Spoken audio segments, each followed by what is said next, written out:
Hi viewers, আসসালামু আলাইকুম। আজকে তোমাদের সঙ্গে শেয়ার করব টকঝাল মিষ্টি আমের আচারের রেসিপি। তো চলো দেরি না করে রেসিপিতে ফিরে যাই।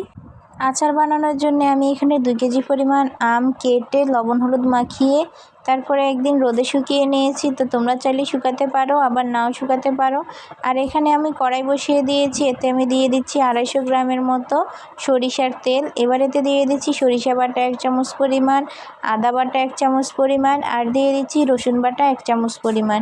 এবার আমি কিছুক্ষণ নেড়ে চেড়ে ভেজে নিচ্ছি।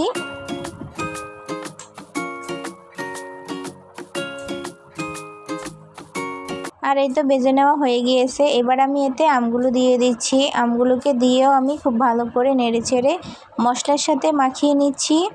এবার আমি এতে দিয়ে দিচ্ছি স্বাদ মতো লবণ। আবারও খুব ভালো করে নেড়ে চেড়ে মিশিয়ে নিচ্ছি। দিয়ে দিচ্ছি হলুদের গুঁড়া সামান্য পরিমাণ, আর দিয়ে দিচ্ছি 1 চামচ মতো মরিচের গুঁড়ো, আর জিরের গুঁড়ো দিয়ে দিলাম 1 চামচের মতো। তো আবারও আমি খুব ভালো করে নেড়ে চেড়ে মাখিয়ে নিচ্ছি। এবার আমি এতে দিয়ে দিচ্ছি চিনি। তো যে যেমন মিষ্টি খেতে পছন্দ করো তোমরা চাইলে সেরকম মিষ্টি দিয়ে দিতে পারো। তো আমি চিনিটা অল্প অল্প করে দিচ্ছি আর নেড়ে চেড়ে মিশিয়ে দিচ্ছি।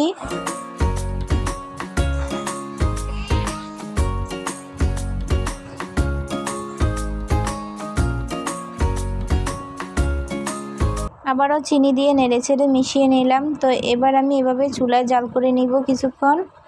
আর এই তো চুলায় জাল করে নেওয়ার পরে দেখতে পাচ্ছ তেলটা বের হয়ে গিয়েছে। তো আজকে আমি রেখে দিব।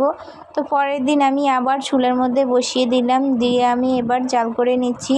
আর আচারটা আমি 2 দিন সময় নিয়ে তৈরি করি, এতে করে আচারের মধ্যে খুব ভালো করে মশলা ঢোকে।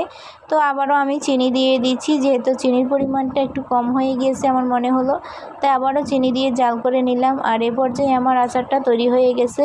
দিয়ে দিলাম 5 ফোড়ন। তো 5 ফোড়নটাকে আমি টেলে তারপরে গুঁড়ো করে নিয়েছি, আর দিয়ে দিচ্ছি চিলি ফ্লেক্স। এবার আমি খুব ভালো করে নেড়ে চেড়ে মিশিয়ে নিব। আর এভাবে আমি জাল করে নিব স্লো আছে আরও আধা ঘন্টার মতো, তারপরে আমার আচারটা সম্পূর্ণভাবে তৈরি হয়ে যাবে। তো আমি আচারটাকে সম্পূর্ণভাবে তৈরি করে তোমাদের সঙ্গে শেয়ার করছি।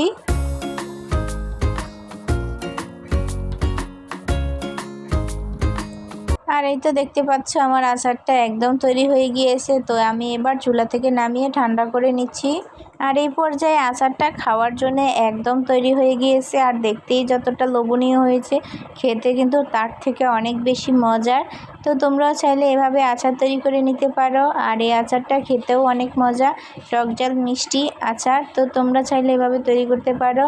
আর আজকের রেসিপিটি কেমন লেগেছে অবশ্যই কমেন্ট করে জানাবে। আল্লাহ হাফেজ।